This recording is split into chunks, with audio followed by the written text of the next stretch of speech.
Magnify Utah's Community Quest is a cool new initiative of the Utah Division of Multicultural Affairs. It's like a passport inviting you to explore hot spots in Utah. Restaurants, landmarks, and places to connect you more deeply with your own heritage or a different one. Use the Community Quest map to plan your next adventure in our state. Along the way, you might try a new dish like kimbap or kolaches, explore a neighborhood market, or attend a local festival. Pick up a physical copy of the passport at a library near you. Get all the details at multicultural.utah.gov/magnify.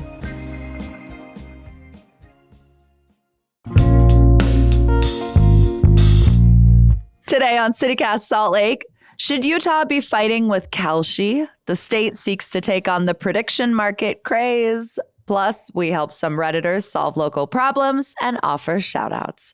I'm host Ali Vallarta. I'm here with our audience development manager, Angie Treasure. Hello, hello. And CityCast Salt Lake contributor, Kate Groetzinger.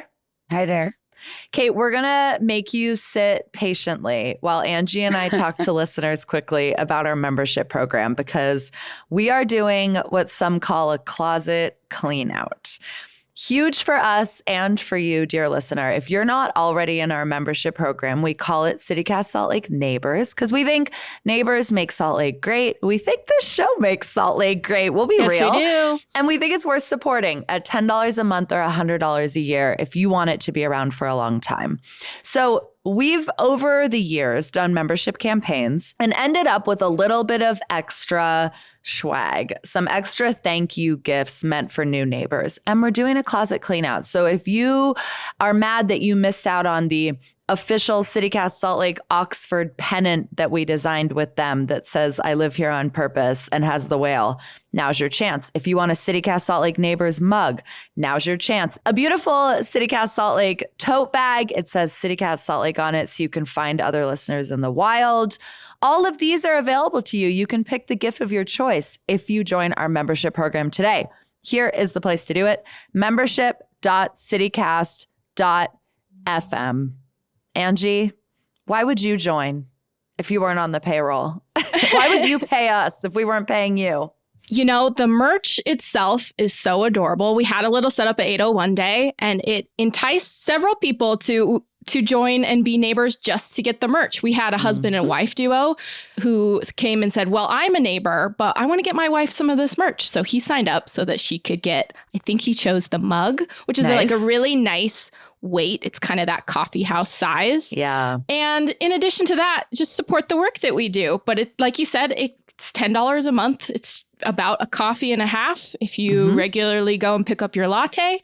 And $100 a year, which will save you about 2 months payments. So the pennant, again, there's 3 great options. You might have to set up dummy emails and sign up for all 3. The pennant is so fun. I think that's going to be a hot commodity. I will be surprised if that one doesn't go first. Yeah, so sign up. Become a neighbor. If you have been a longtime listener and you just haven't made the jump, you're going to really like the ad-free listening. You're going to like being able to give membership shout outs. And it really helps us do this day to day. Yeah. I mean, maybe you started listening yesterday and you're like, damn, this show is good. I want to keep listening for the rest of my life. Well, the surest way to make sure that happens is to become a CityCast Salt Lake neighbor. And I will be so truthful. We have this program because we rely on it. This is how we fund our show. This is how we make sure that we can make this show. Making a good show, fact checking, all of those pieces, they're expensive. They take time. And so this membership program is critical for us. And we actually have a goal for our closet clean out. We would like 50 new members, and we're halfway. So if there are 25 of you listening right now who like this show, want it to be around for a long time, are interested in a cool thank you gift, I'm talking to you. Membership.citycast.fm. And thank you. If you can't afford to do that right now, we get it. If you can, we appreciate it. All right, Kate, we're bringing you back in. Hello, still here. You can stop sitting on your hands. Let's talk about sports betting or not sports betting, whatever Kalshi's up to, which I'm still trying to figure out. But yeah, same. The news this week is that I thought this was really interesting because when you see that a federal judge has sided with the state of Utah in a lawsuit, you would think the state of Utah filed the lawsuit.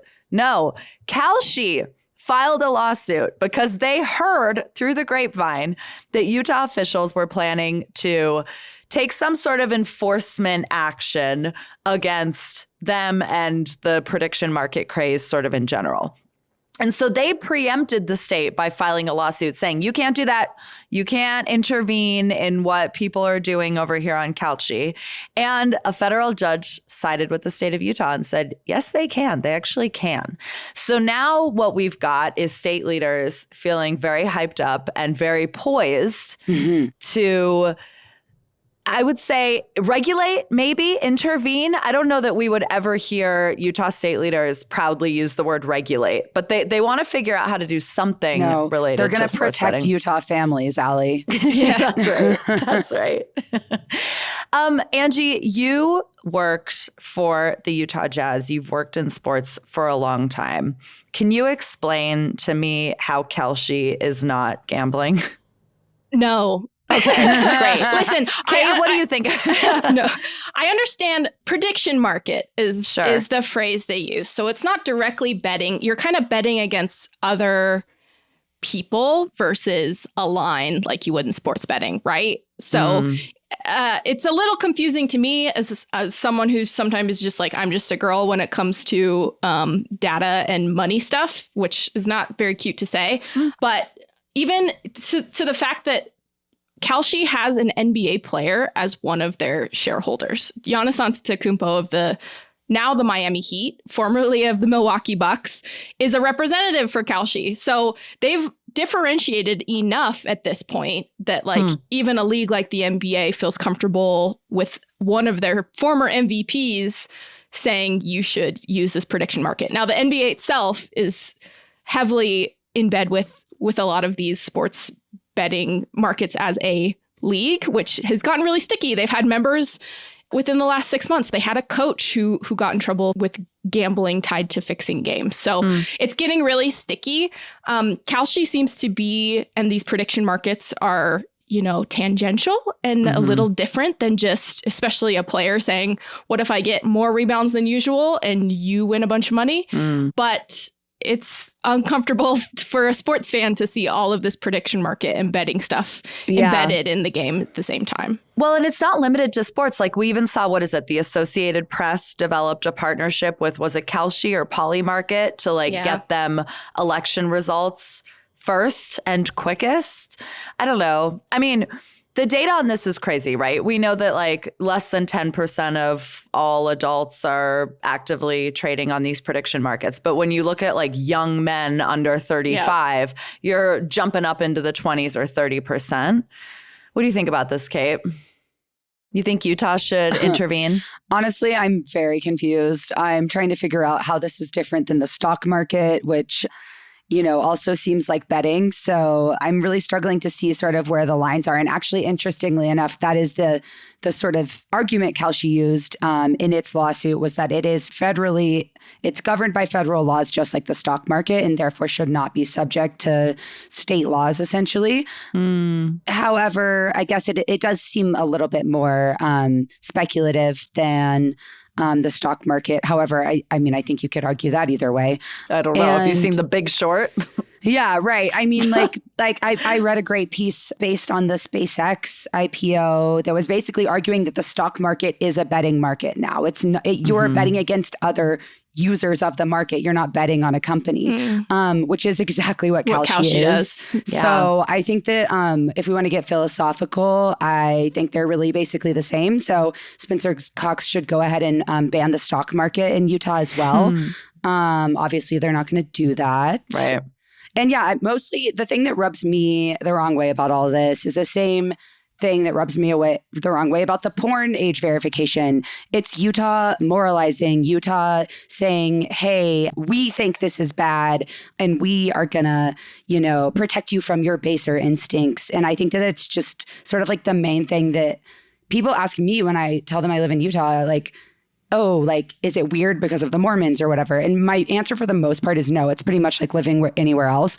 But if they start, doing more of this, it does make it sort of more, I mean, they're taking away our rights based on their beliefs of what is right. And I think that rubs me the wrong way, although I have no plans to ever use Kalshi. Right. I mean, I remember one time, I was watching Wimbledon a couple years ago. I texted a friend who lives in Portland and said, can you put $50 on Carlos Alcaraz for me? Yes. Right? This was the Alcaraz Cynic final. And now, I mean, just to say, I'm like more of a Jannik Sinner fan these days. But I was like, I think Alcaraz wins this. And he did.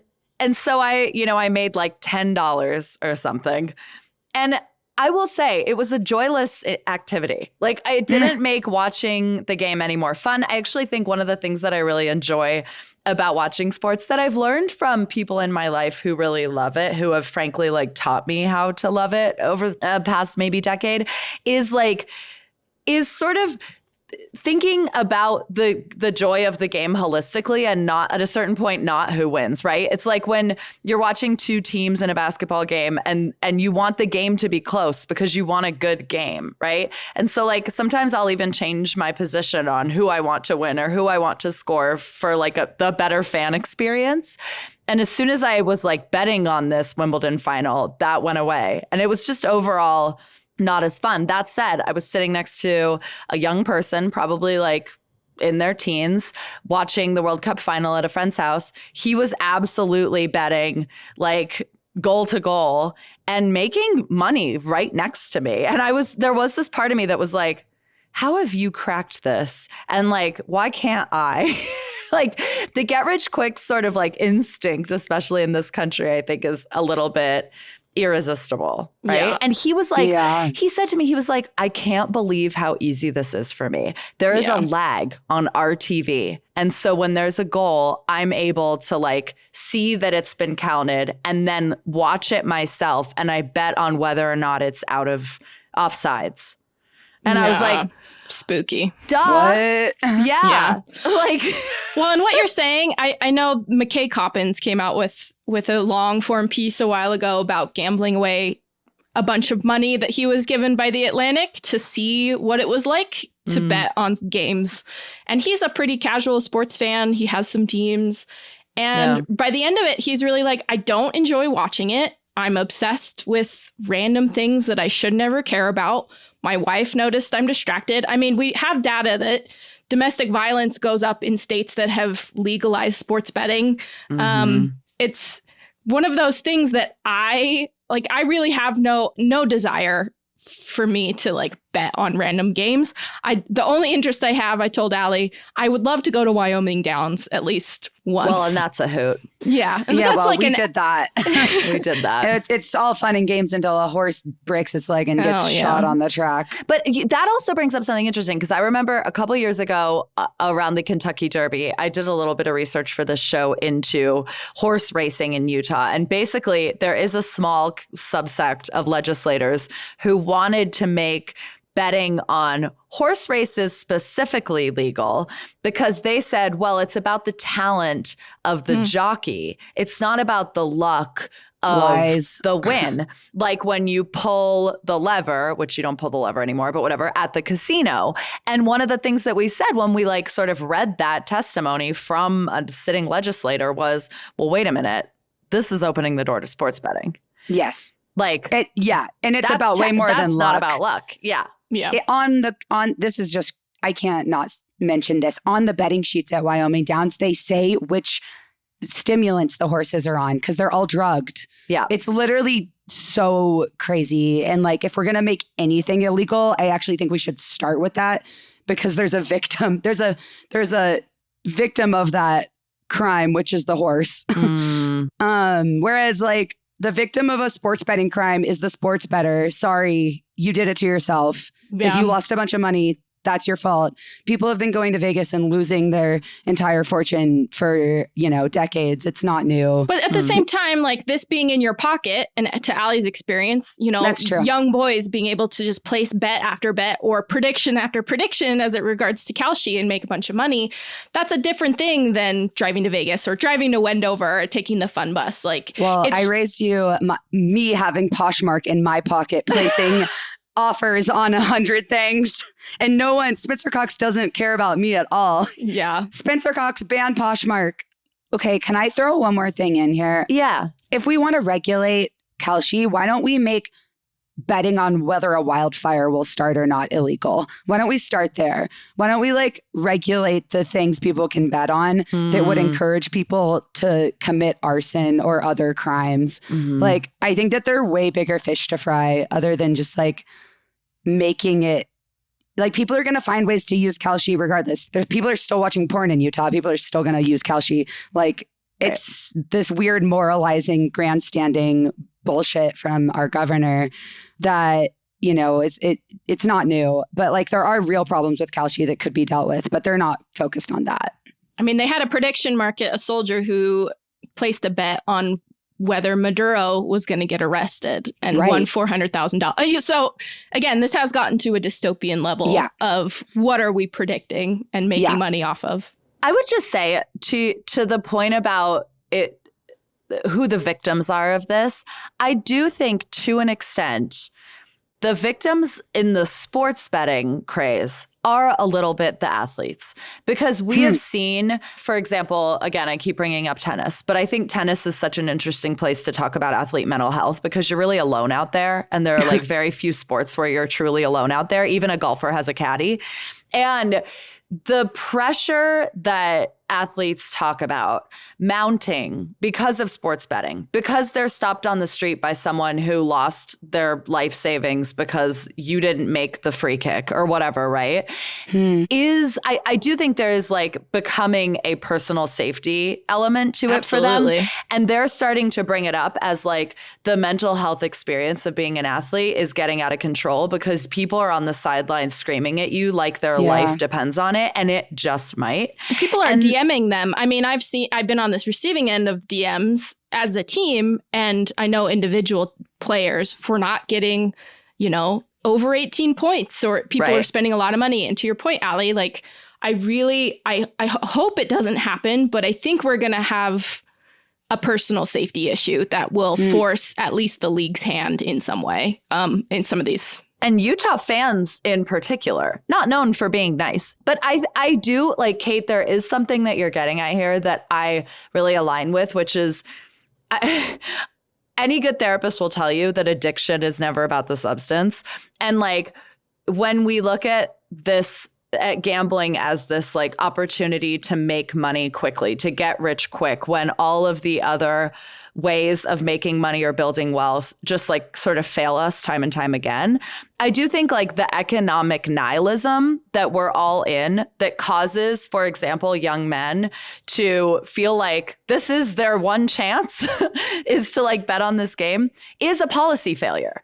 And I would love to see the governor talking about all of the other ways that the state contributes to economic nihilism. Like, you want people to not feel like their only chance at building wealth is placing a lucky bet on a foreign dictator getting arrested. Like, how about raising the minimum wage? How about childcare? How about healthcare? How about, I mean, like, you want to talk about things that are plunging people into debt? The number one thing in this country is an injury. It's a healthcare crisis, right? Like, spend a little bit of time on with some of these like crosstabs. Yeah.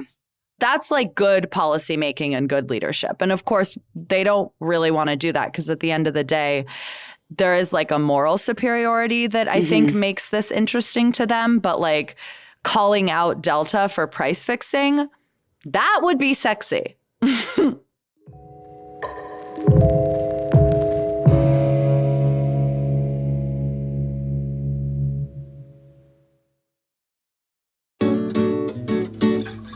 Utah Presents has 21 exciting shows in this year's season, and I've got a promo code to save you ticketing fees.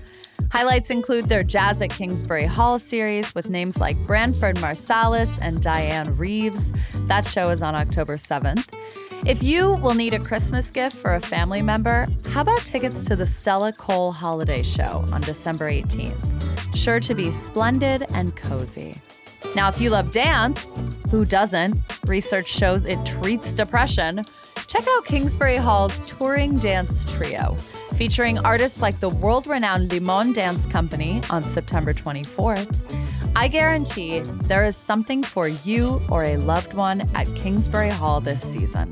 Get tickets before August 17th, and you will pay 0 ticket fees when you visit utahpresents.org/citycast.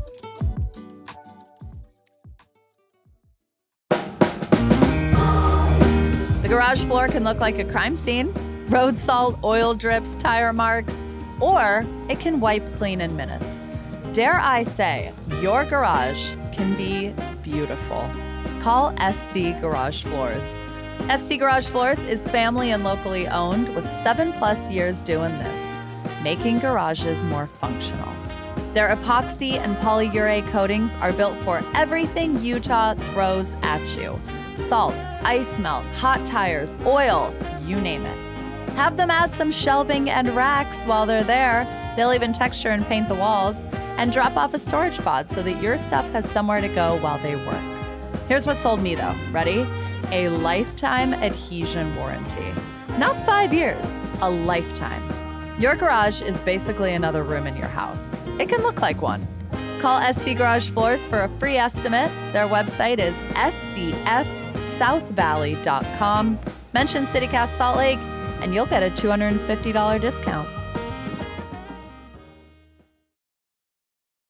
Audience Development Manager Angie Treasure, CityCast Salt Lake contributor Kate Groetzinger. Our producer, Emily Means, pulled a couple questions from Reddit that she thought we might have fun answering. She calls this a Reddit grab bag. I'm going to start with one that is so delightful. From the Salt Lake City subreddit, McCheesy says that they are looking for the steepest hill in town. They're test driving a car soon and want to see how it does going uphill. What a great question. What a great and specific question. But also, I want to meet this person. Like, the personality that makes you go looking for the steepest hill to test drive like a Sonata is unique. And I need to know more about you. Do we think it's manual? Do you think they want to make sure they can get up in a stick shift? That's when I had my most traumatic driving a stick shift moment, was like a baby hill. So maybe they're just making sure their skills are in place. But it's a great question.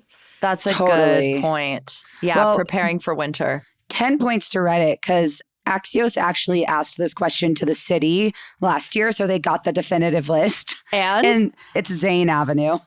Where is that? Oh, and this is Salt Lake City proper. Okay. Where is Zane Avenue? I believe it's in the Capitol Hill neighborhood. 75 feet elevation gain in 372 feet of distance. Steepest single block we could find. Wow. Which I used to live on Capitol Hill. I lived kitty corner to the Capitol in those apartment buildings. And our parking garage left on 3rd North going down to like Main and Vine. Yeah. And there were days in the winter where I was just like, I'm working from home today. I mostly was working from home because it was during COVID, but it was like, I will not be exiting this. I don't trust the steepness of these hills, but they're no joke. No joke. They're not. I think you can just, once they have to start putting those little lines in the cement, you know it's steep. You know what I'm talking about, where they make little hash marks in the cement so you don't slide backwards. Harrison Avenue is a good one too, that they have, I think, is the 3rd most. So this is 350 feet west of 13th East, where the slope goes really steep. Someone in Axios wrote, "Raise your hand if your parents made you learn to drive a stick here," to our conversation about manual. So good. Yeah, I mean, the thing we're lucky for, I think, in Salt Lake City in particular, is we don't get a ton of ice. Yeah. Like, our winters are not icy, but when I've lived in icier places, I have been like stuck on a steep hill, throwing kitty litter under my tires, like trying to get myself out of a situation. Yeah. But I feel like here it really is more for joyriding, the steep, or, you know, the daredevil skateboarders. I don't know, but I used to know people who would take the tracks up to the U and then jump on a skateboard or jump on their bike and fly down that hill. Longboarders, for sure. A source of joy. I don't have that bone in my body. I just see myself wobbling and falling. So I'm just like, well, you probably by virtue of that still have all of the bones in your body intact. Never broken a bone, knock on wood.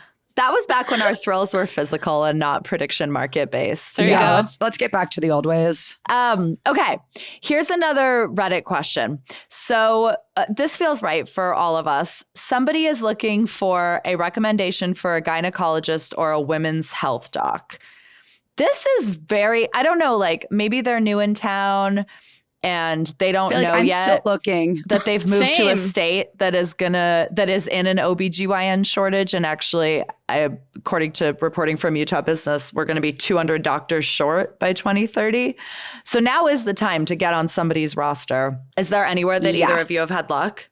I mean, the last time I made an OBGYN appointment, it took me 9 months to get in. Oh, gosh.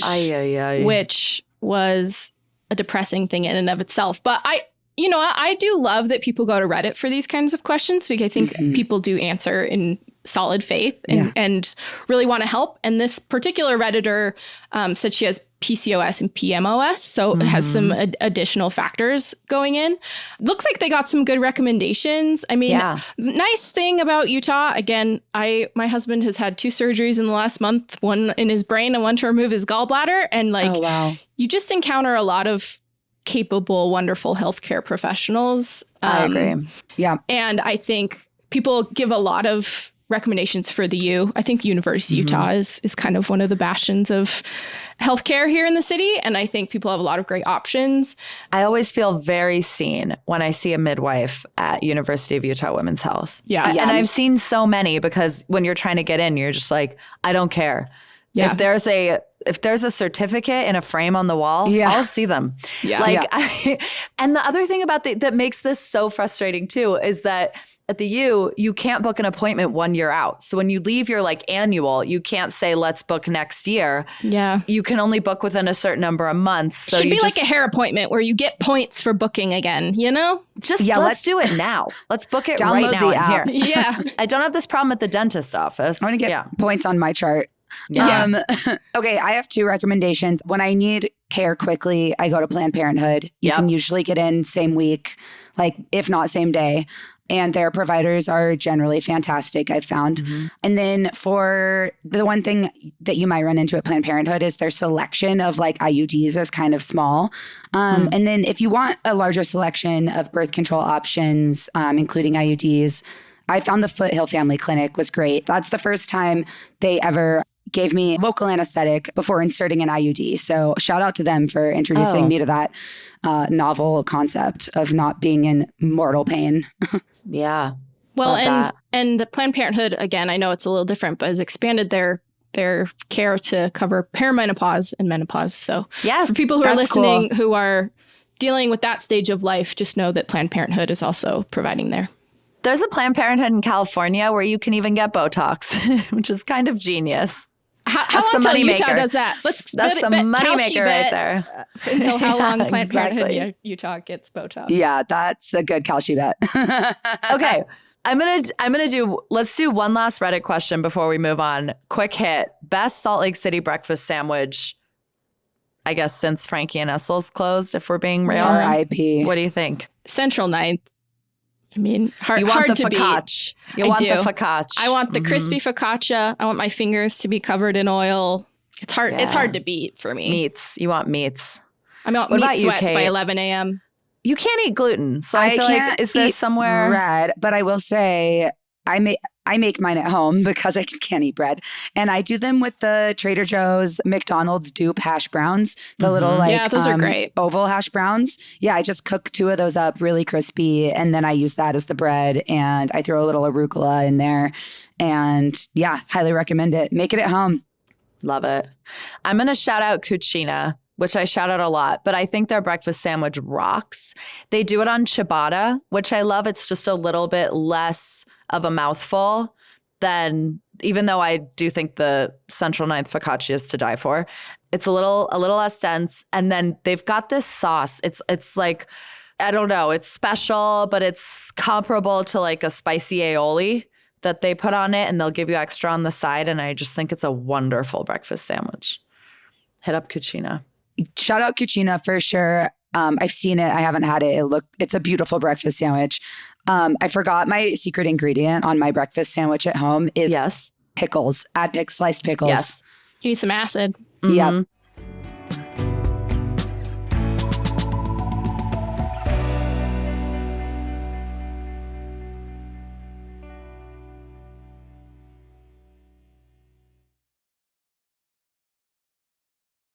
Audience Development Manager Angie Treasure, CityCast Salt Lake contributor Kate Groetzinger. On Tuesdays, we do shout outs. I have to give a shout out to our sponsor for this segment. Shout out to the shout out sponsor, which is Kingsbury Hall. You know, Utah Presents. They run all of the shows at Kingsbury Hall up at the U. They have a really cool new season on sale right now. They've got 21 different shows this season across jazz, dance, theater, film, and more. There really is something for everyone. I also have a recommendation. If there's like a family member, an in-law, a friend that you need to get a birthday present or a Christmas present for between now and the end of the year, get them tickets to a show at Kingsbury Hall. They're like very classy, very fun, beautiful, beautiful day. I think their prices are really reasonable. All their tickets are on sale now, so you could actually knock out all your shopping now. And if you buy tickets before August 17th, your fees are all waived. So that sweetens the deal when you go to utahpresents.org/citycast. So do all your Christmas shopping now. Easy. All right. Kate, you're our guest of honor. What's your shout out?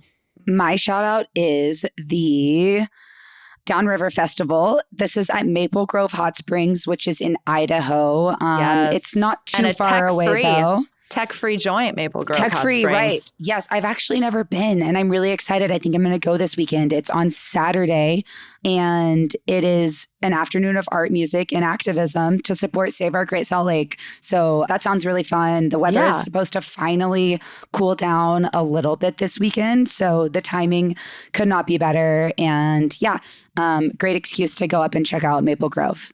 Yeah, that's fun. They're going to have Little Moon, Joshua James. They have like acts. This place rocks. It's solar powered and there's no Wi-Fi. Like you are truly free here. There's no place as free as That's Maple nice. Grove Hot Springs in Idaho. That's a fun road trip. I love it. Great idea. Get out of the sweltering heat down here too. What about you, Angie?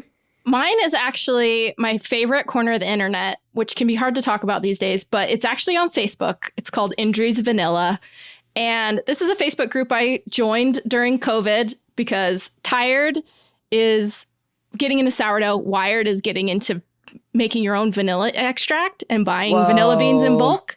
And this company, which is based out of Hiram, Utah, which is just south of Logan, was started by some women up there who wanted to order vanilla beans in bulk. Because if you've ever gone to the grocery store, they're really expensive for not very good quality. Mm-hmm. And so they work fair trade with farmers all around the world, and you can buy them by the ounce. I have a bunch extracting in my basement. It's kind of addictive when you start doing it because you can give it as gifts and you can make vanilla paste. And, it's always lovely to scrape out the caviar when you're doing icing on something because it's just so pretty. You're the new food nanny, Angie. Yeah, I'm here for it. And people, when they post, they're just posting their beautiful like cinnamon rolls or the lattes they made with their vanilla bean syrup. Okay. And it's my favorite thing. And I love that it's out of this teeny tiny town in northern Utah. So shout out to Indries Vanilla. Well, I know that you've got Chef Kate's attention. I'm going there. You're I'm there. buying pods. No, it's happening. Great. They do releases ever so often. They don't always have a stock. Okay. It's just like you have to wait for them to release. My favorite thing I've actually bought from them is bulk cinnamon.